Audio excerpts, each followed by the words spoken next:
Welcome to the Potential Leader Lab, and I'm your host, Perry Maughmer. And this is where we don't just talk about leadership, we explore, experiment, and evolve. Well, we hopefully evolve things like our thinking and our actions, and ultimately our beliefs and behaviors.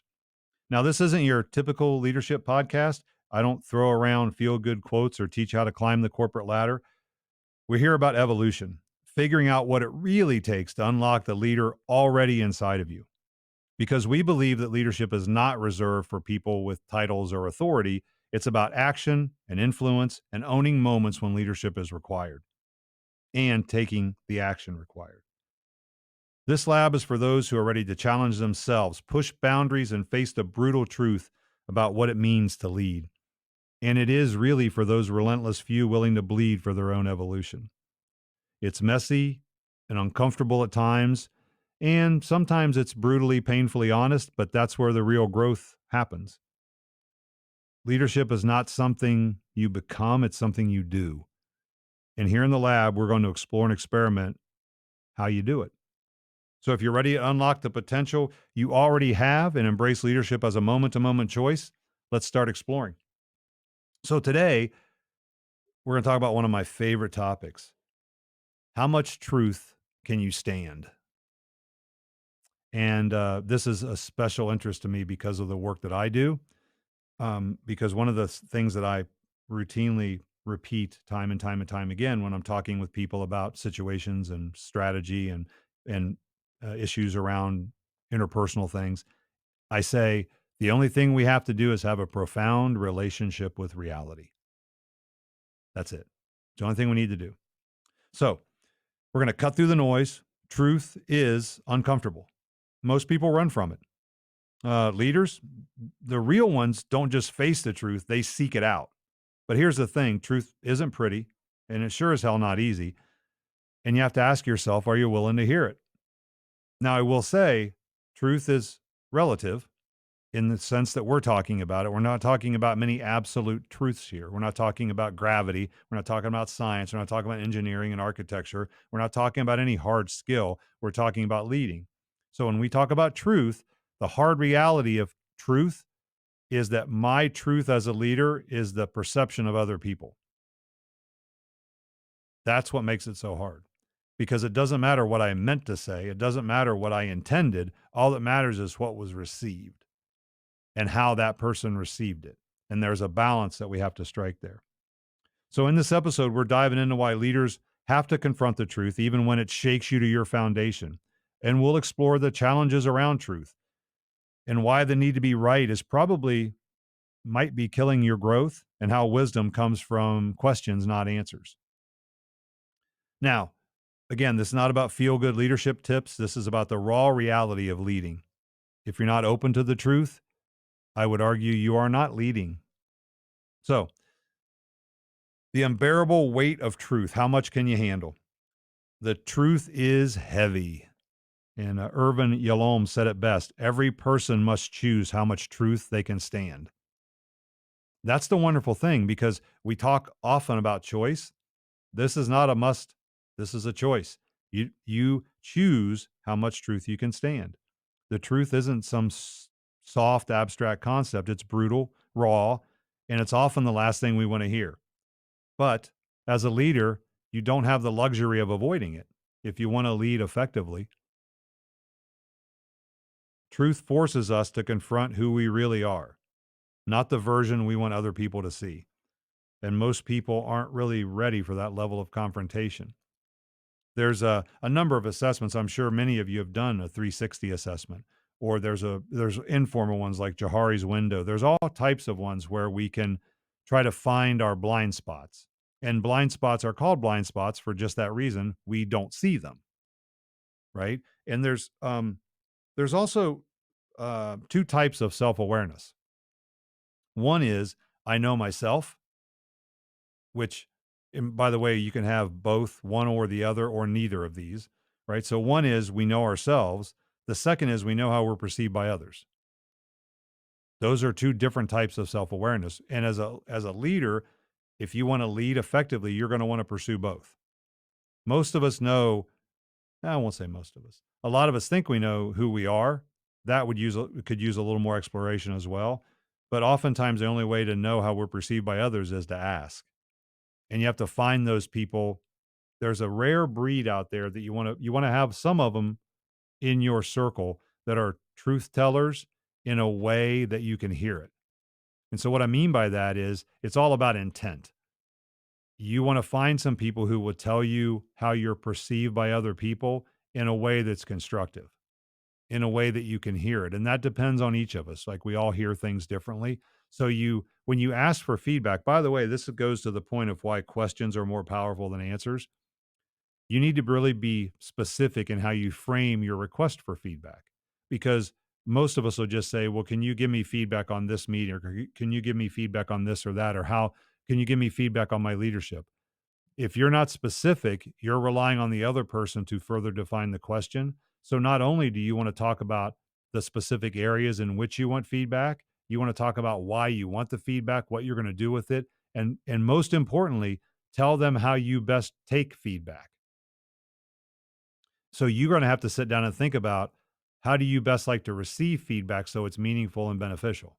Do you like it written down? Do you like a discussion? Do you like specifics? Do you like it in your face? Do you like generalities? How much can you take? Because again, you want to make sure that if you've asked for this, that you actually do something with it. Because if you're asking for feedback and you make no meaningful change, you don't evolve at all based on the feedback, you're going to stop getting feedback. So the most important thing you can do is show the people that are giving you the feedback that you're listening. And that means we go back to shaking your foundation, right? You have to listen to what people say, and it may be contradictory to what you believe. Well, you might have to change that belief. If you get enough feedback from enough people that you trust, you might have to actually change what you think and believe about yourself. So you have to be ready for confrontation. If you're not, it's like Fantasy Island with Mr. Rourke, right? You're living a fantasy. And you can't effectively lead if you're living a lie. You can't move people if you're not having a profound relationship with reality and listening to what they're telling you. And this is where I'm going to say this: if you're only open to truths that validate your worldview, you're not leading, you're hiding. So if you're only open to the truths that validate your worldview, you're not leading, you're hiding. And at this point, I'm gonna bring into, I'm gonna reference something. You can go out and find it. It's called the ladder of inference.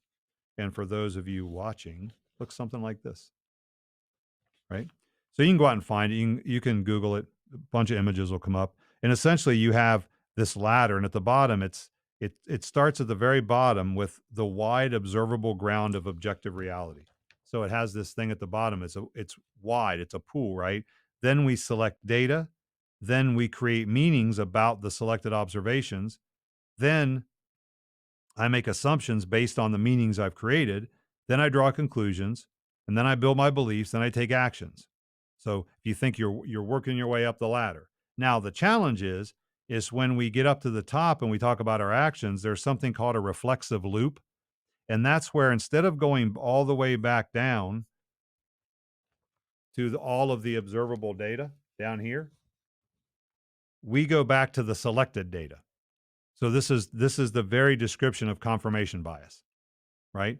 So once I form all my beliefs, it's when we talk about feedback, when we talk about truth in the world, we would have to go back to all observable data and start the process somewhat over again to see if there's anything new. We go back, if you go explore, experiment, evolve, this is the exploration part. We're going to go back and explore different concepts.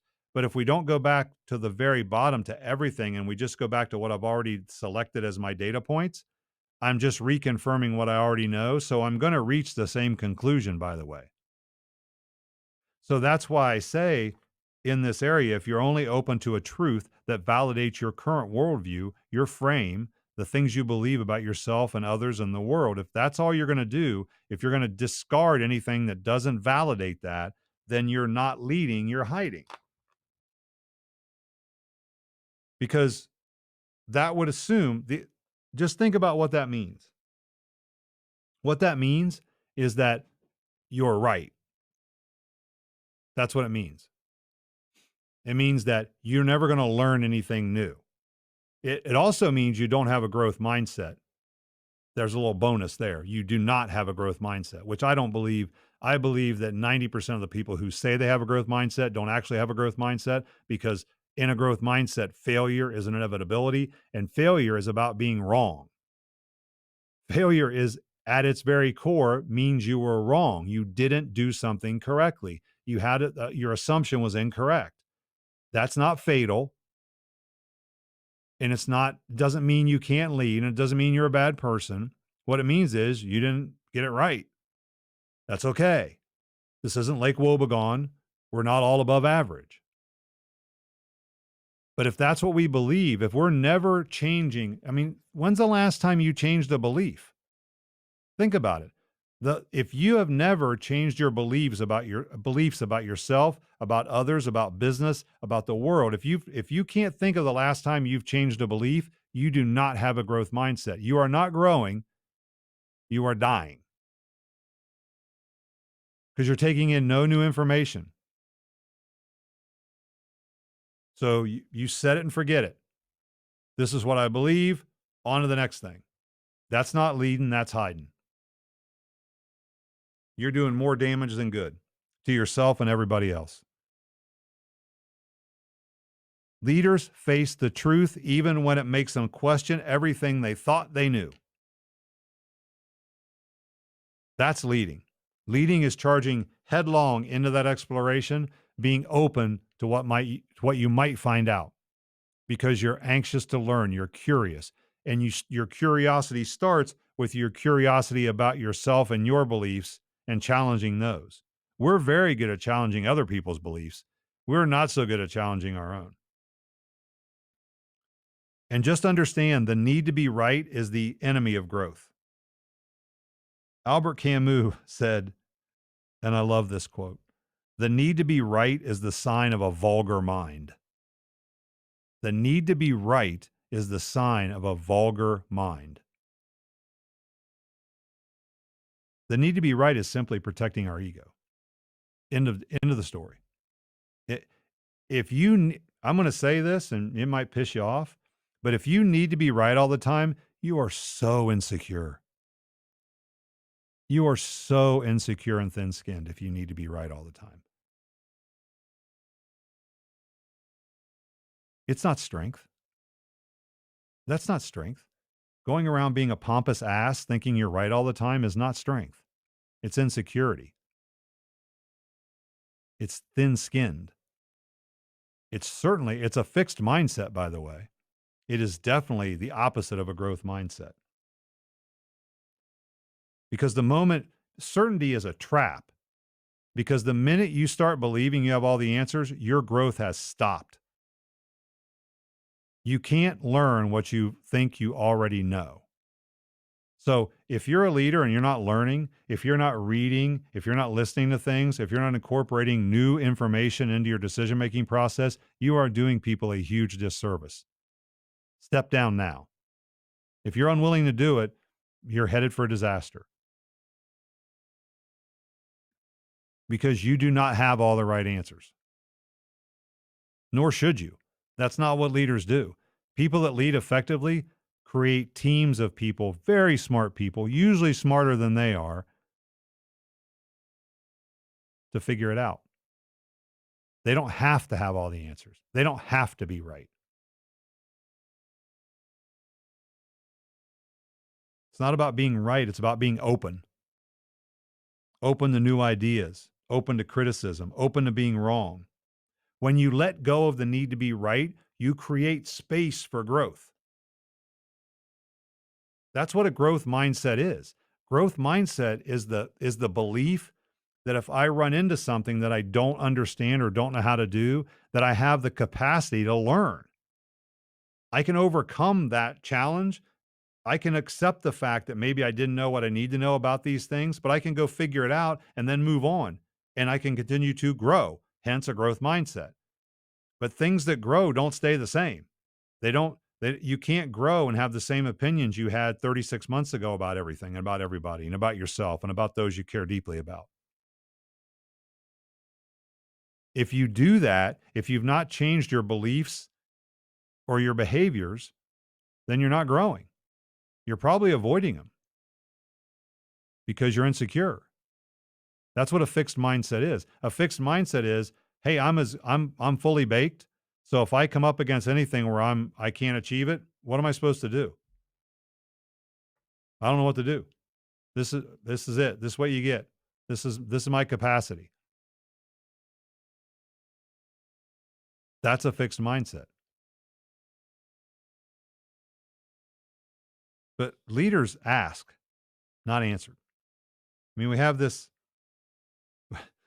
conversation a lot with people, and it really is about, solving problems for people. And we get in this kind of this doom loop of people come to us because we have the answers. So we give the answers and they keep coming to us and they stop thinking because now they can come to us for the answers. And at some point, what was building up our ego and made us feel good now makes us really angry because nobody thinks for themselves, which is the situation we've created because we keep giving them answers.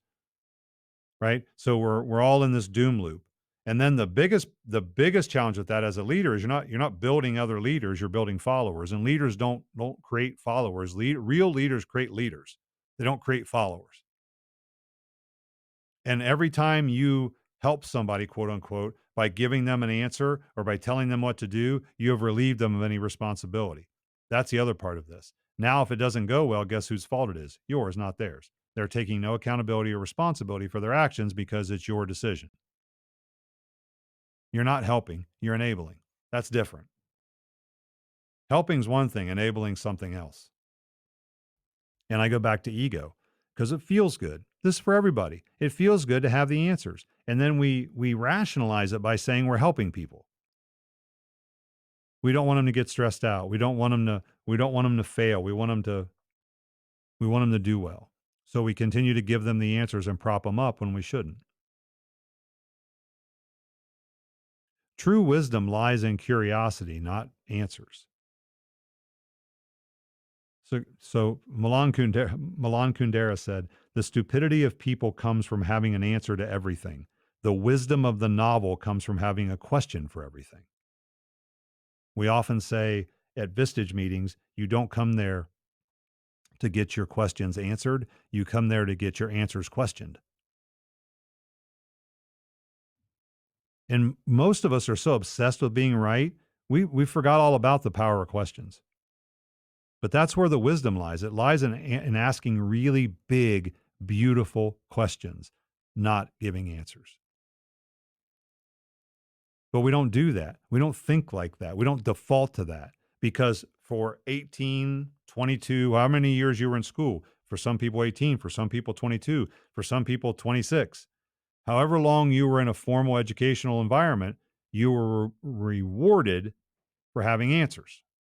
In fact, you were frowned upon for having questions, both at home, typically, and at school. You were supposed to have answers. So you became conditioned that that was the way to work. That was the way that the world worked. People in power have questions, you have answers. That's how you get rewarded. It's not. We do a disservice to our children by doing that because the real value comes in asking those questions, in understanding and being present in the moment and hearing what's not being said and getting to the core of it by asking some really, really insightful, wonderful, beautiful, deep questions. Because we have to ask questions. If not, we assume. And see, we want to be really efficient. We're caught up in how much time it takes to do everything. So the last thing we want to do is take up time. So when somebody comes in and asks you a question, that's how fast we answer. Because that's the way your brain is actually working. It's tricking you into thinking you're thinking when all it's doing is slapping a previous solution on a current problem. Because your brain automatically defaults to what is similar, what is the situation you're facing right now similar to in our past. and it's doing this instantaneously, and it's slapping that solution on this problem because your brain's saying, hey, that A is just like B, so use this solution. What you have to do, and here's the action step here, is that when somebody comes to you with a problem, do not think about how it's similar to something you faced before. Ask yourself, how is this different? That's what you have to ask yourself. Not what's similar, what's different. Once you figure out what's different, you might come up with another solution that isn't the one you used before. And that will be much more effective than just relying on the fact that it's similar to something that you faced in the past. Leaders spend a lot of their time in judgment, which is necessary for a great part of what we do, but you also must seek to understand and live in the discomfort of not knowing, because that's where true leadership starts, is in not knowing. And in saying, I don't know. What do you think? Who else can we ask? That's the difference between leading and doing, right? Leadership is not about checking things off a list. It's about being effective, not necessarily efficient. In fact, I would argue leadership can never, must never, should never be efficient, but it should always be effective. It takes as long as it takes. And use curiosity as a tool. It forces us to confront the unknown, the ambiguous. It also makes people that are in your space, the people that you care most deeply about, it helps them understand how to operate within ambiguity, which is what leaders do and they must do, and is basically the main part of your job, is to be effective within ambiguity and lack of clarity and being uncomfortable. And you should always live in a state of constant curiosity, always asking, what if I'm wrong? What don't I know? What else should I be asking? I mean, if you think about that, if you I realize everybody wants we think that we want our leaders to be decisive, when in fact we don't. We want our leaders to be effective. We want to stop with this sense of urgency bullshit. Now, sense of intention, absolutely. Sense of urgency, no. Everything should not be done quickly. Some things can, those are things that are efficient. Leadership, not efficient, effective, takes time, shouldn't be rushed. Do the right thing, not the fast thing, not the quick thing. Reality is messy, it's complex. Do not, do not oversimplify things that you're facing. Don't make it easier than it should be. You can simplify some things. Some things are naturally complex, they're going to take time, and that's okay. You have to have the wisdom to know the difference. Because life is not certain. It is wrought with uncertainty. It's messy and chaotic, and as many of the existentialists would say, absurd. We are thrown into reality. We don't choose to be born, right? So we're thrown into the world. That's where they come up with the absurd. We're thrown into this absurd life, and then our goal is just to make meaning of it through our actions. And that way, if we stay curious, we stay open, and we stay uncomfortable. And don't get comfortable with being uncomfortable. Just be uncomfortable and operate effectively regardless. There's nothing wrong with it. You don't have to get comfortable being uncomfortable. It's a stupid statement. I mean, think about it. Get comfortable being uncomfortable. Well, if you're comfortable, you're not uncomfortable. So just be uncomfortable. Just sit with the uncomfortableness. It's okay. Because you don't know. We don't have clarity. We don't need clarity to act. And knowing the truth isn't about being right, it's about understanding. We we spend so much time judging rather than understanding. Especially you look around today's world. Everybody's consumed with judging, right, wrong, good, bad, blue, red, north, south, take your pick. But we want everybody in a category because that helps us judge quicker. We want to judge people by what they look like, by bumper stickers on their car, by the zip code in which they live, by the town in which they live in, by the vehicle that they drive, by, whatever, because that makes it easier for us. It's certainly not true. There's nothing true about any of those, but we make it true. So we can create our own reality because that's what we want. We want to make it easier for ourselves because we're just fucking lazy intellectually, my opinion. We're just lazy. We just get by on sound bites and headlines. Nobody wants to spend any time actually reading, investigating, exploring. That's what exploring is all about. It's about taking the time to find out. Then, and only then, can you form a hypothesis to experiment with.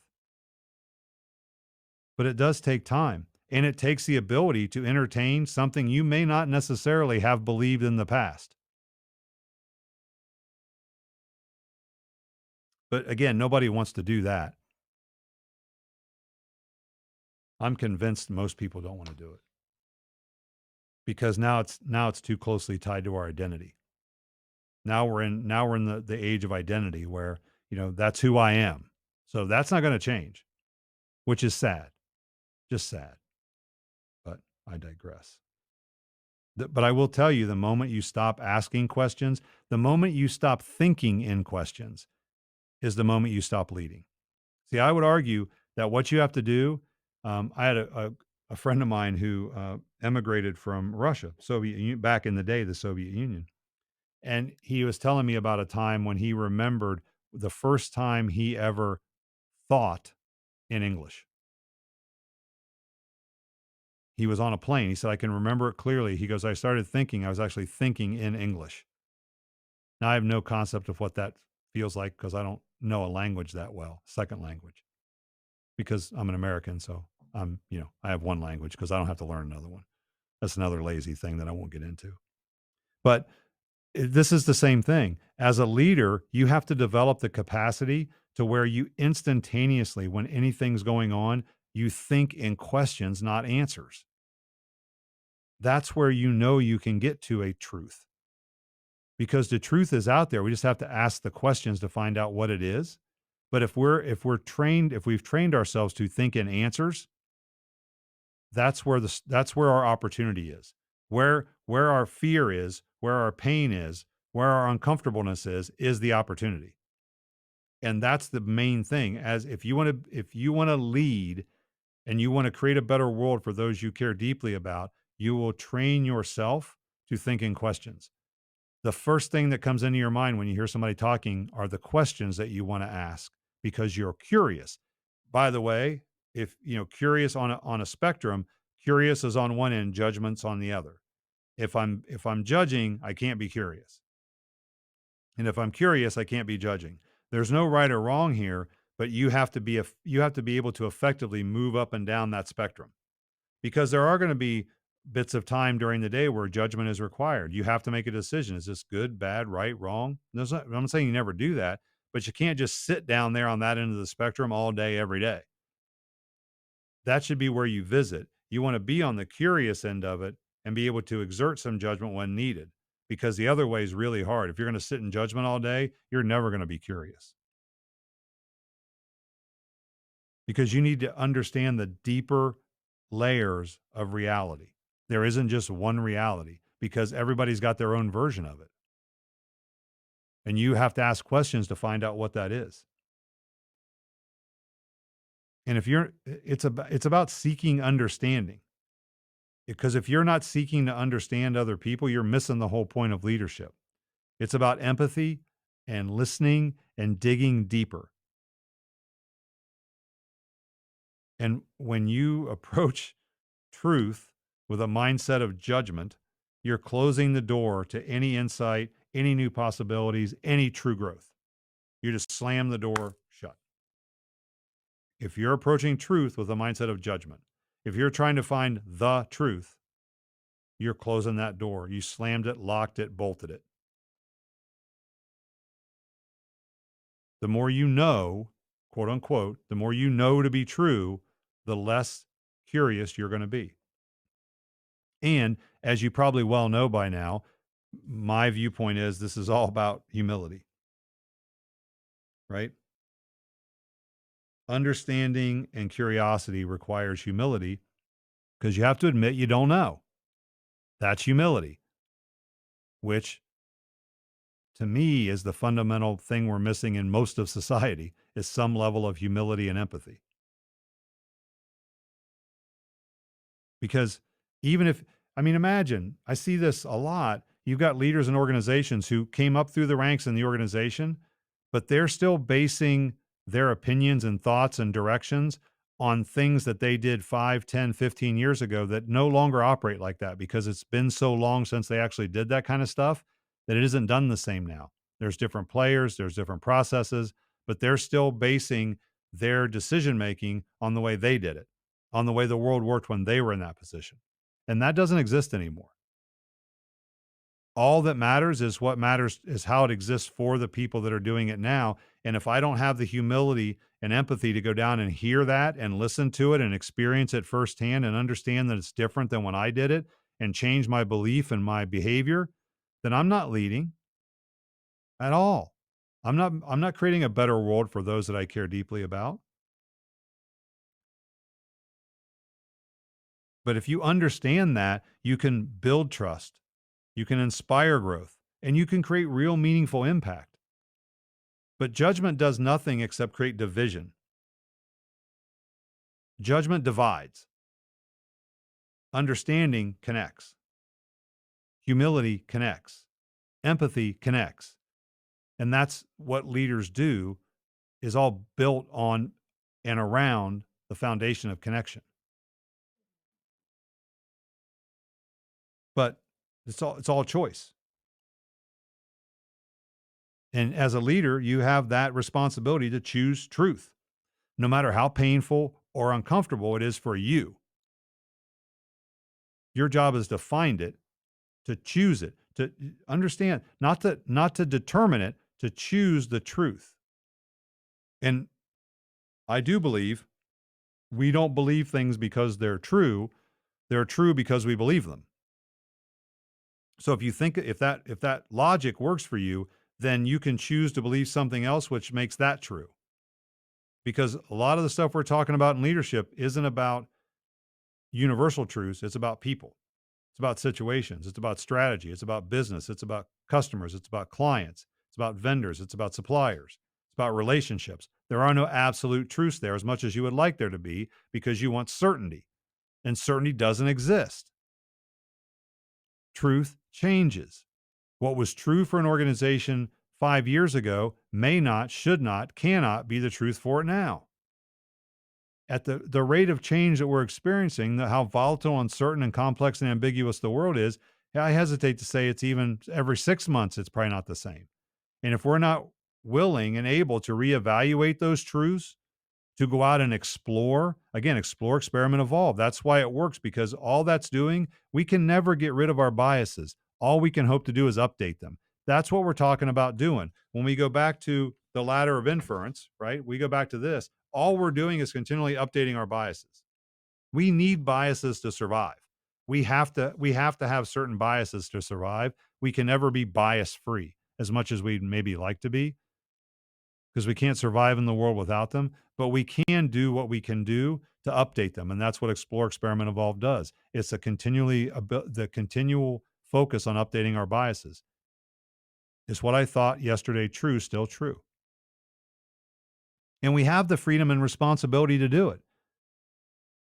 We have the freedom to choose, and that with that comes responsibility. And you need to take full responsibility for your choices. Taking ownership of the uncomfortable, the unknown, the painful truths that most people would rather avoid. That's what leaders do. Leaders live in that space. We live in that space of owning those truths. The biggest risk you'll ever have as a leader is changing your mind,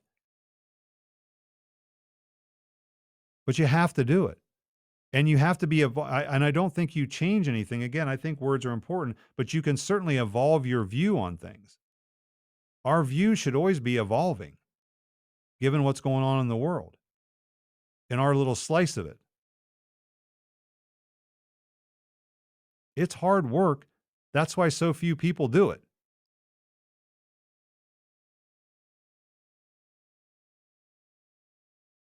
Dogma or that anything like that, frameworks, dogma, whatever you want to call it, isn't ideology. Ideology is not thought, it's a replacement for thought.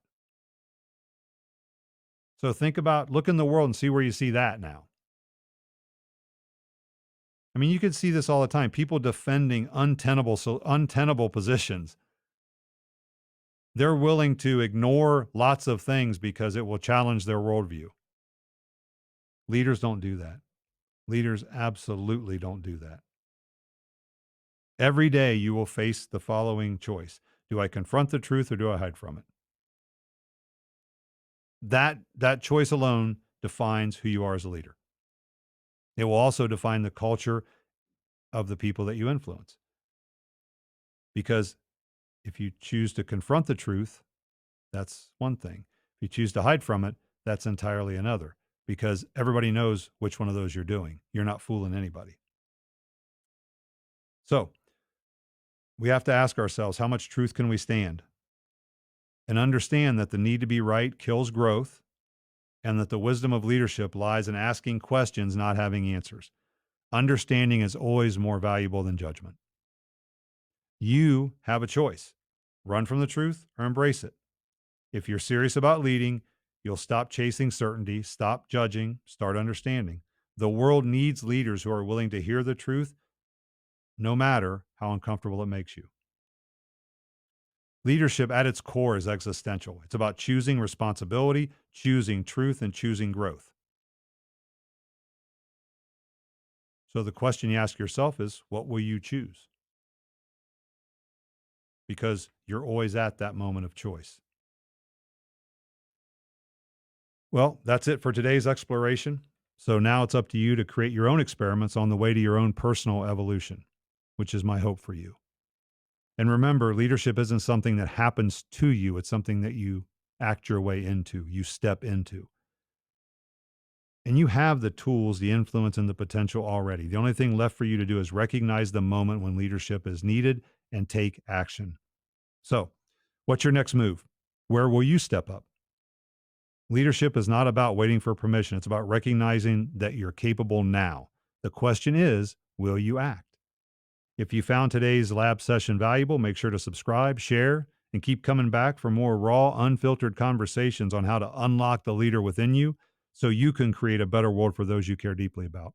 Until next time, remember, leadership is a verb. Go do it.